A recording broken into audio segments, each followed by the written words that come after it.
2021-ի արտահերտ ընտրություններին քաղաքացիական պայմանագիրն ընտրողին դիմում էր հստակ խոստումներով՝ խաղաղություն, անվտանգություն, տնտեսական աճ եւ ուժեղ պետություն։ Այսօր մի քանի տարի անց այդ խոստումներն ու իրականությունը որևէ կետում չեն հատվում։ Նախընտրական փուլում իշխանությունը վստահեցնում էր Հայաստանը շարունակելու է լինել Արցախի անվտանգության երաշխավորը, արցախցիների իրավունքների պաշտպանությունն էլ առաջնային էր համարում։ Սակայն ժամանակի ընթացքում այս մոտեցումը փոխվեց, շեշտը տեղափոխվեց միջազգային հարթակներ, իսկ պատասխանատվության ձևակերպումները վերանայվեցին։ Հայաստանում ապագա կա, Արցախում կա ապագա։ 86,000 քառակուսի կիլոմետրը ներառում է նաև Լեռնային Ղարաբաղը։ Հայ-ռուսական հարաբերություններ եւ ՀԱՊԿ 2021-ին հայտարարվում էր ռազմավարական գործընկերության պահպանման մասին, բայց հետագա զարգացումները ցույց տվեցին լարվածություն, սկսած ՀԱՊԿ-ի արձագանքների բացակայությունից մինչև փոխադարձ անվստահության աճ։ Հայաստանը շարունակում է ակտիվորեն ներգրավված լինել կառույցի աշխատանքներում եւ շարունակելու է աշխատել պայմանագրային եւ փաստաթղթային բազայի էլ ավելի կատարելագործման ուղղությամբ, ինչը լավագույնս կարտացոլի անդամ պետությունների շահերը եւ համատեղ նպատակները։ Մեղավորը նրանք են, ովքեր ձևավորել են մի հատ փուչիկ, դաշինք, որի անդամները պարզվեց, ոչ թե որ իրանց պայմանագրային պարտավորություններն են կատարում, այլ գնացել Ադրբեջանի հետ պլանավորում են մեր դեմ պատերազմը։ Դուրս կգանք, այդ դրանով է վախեցնում եք։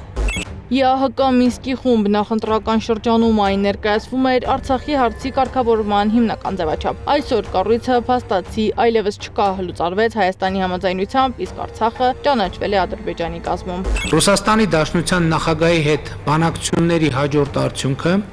Լեռնային Ղարաբաղի հիմնախնդրի կարգավորման համատեքստում ԵԱՀԿ Մինսկի խմբի համանախագահության միջազգային մանդատի կարևորության ընդգծումն էր սրանից բխող քաղաքական հետևանքներով։ Խաղաղությունը, երբ որ կայացած փաստ է, այդ ձևաչափի գոյությունը կարծում եմ իրոք կարող է հարցեր առաջացնել։ Սփյուռք եւ Հայոց ցեղասպանության ճանաչում ԿՊ-ն խոսում էր համահայկական ներուժի համախմբման եւ ցեղասպանության միջազգային ճանաչման շարունակական աշխատանքի մասին։ Ցեղասպանության ժխտումը կամ ուրացումը կամ հերքումը Հայաստանի Հանրապետությունում քրեական հանցագործություն,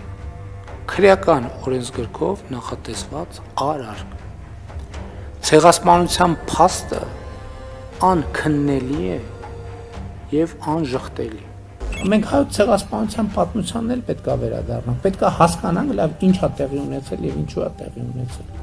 Իսկ մեկ ամիս առաջ այդ թեմաներով խոսելու համար Փաշինյանի հրահանգով աշխատանքից ազատվեց Ցեղասպանության թանգարան ինստիտուտի տնօրենը։ Այո, ես դա համարել եմ կառավարության վարած արտաքին քաղաքականությանը հակառակ գործողություն, ես դա համարել եմ սադրիչ գործողություն եւ խնդրել եմ, որ դիմի։ Տնտեսություն խոստանում էին գործազրկության եւ աղքատության նվազեցում, թեև արձանագրվել է որոշ տնտեսական աճ, խնդիրները շարունակում են մնալ հատկապես սոցիալական ոլորտում։ Աշխատատեղ չկա, ժողովուրդը մնացել են առանց աշխատատեղ։ Գյուղը աշխատանք չկա։ Առանձնապես են խնդիրները։ Գազը, ճանապարհները, աշխատանքի բացակայությունը, ցածր վարձատրություն աշխատանքի։ Նախընտրական ծրագրում ընդգծվում էր գիտության զարգացումը եւ նորարարության խթանումը։ Այս տարվանից արդեն կայացրել ենք որոշում եւ ինչի արդյունքում գիտության, գիտաշխատողների ֆինանսավորման աշխատավարձային ֆոնդը մինչեւ 2025 թվականը արդեն 4.4 միլիարդ դրամից կդառնա շուրջ 14 միլիարդ։ Սակայն ոլորտի ներկայացուցիչները շարունակում են խոսել խնդիրների եւ ֆինանսավորման բացակայության մասին։ Վերջերս էլ ազգային ժողովի որոշմամբ Գիտությունների ազգային ակադեմիան կորցրեց իր կարգավիճակը, դառնալով պարզապես խորհրդատվական կառույց։ Իշխանությունը խոստանում էր անկախ ու վստահելի դատական համակարգ, սակայն տարիներ անց դատական համակարգի շուրջ հանրային վստահությունը խնդրահարույց է, իսկ դատական գործընթացների շուրջ աղմկահարույց դեպքերը չեն պակասել։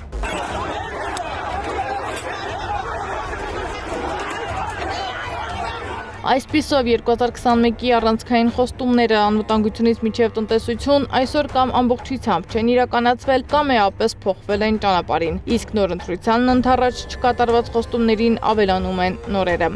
Սեդա Մակարյան, Գեղամ Ղազարյան, ABC Media։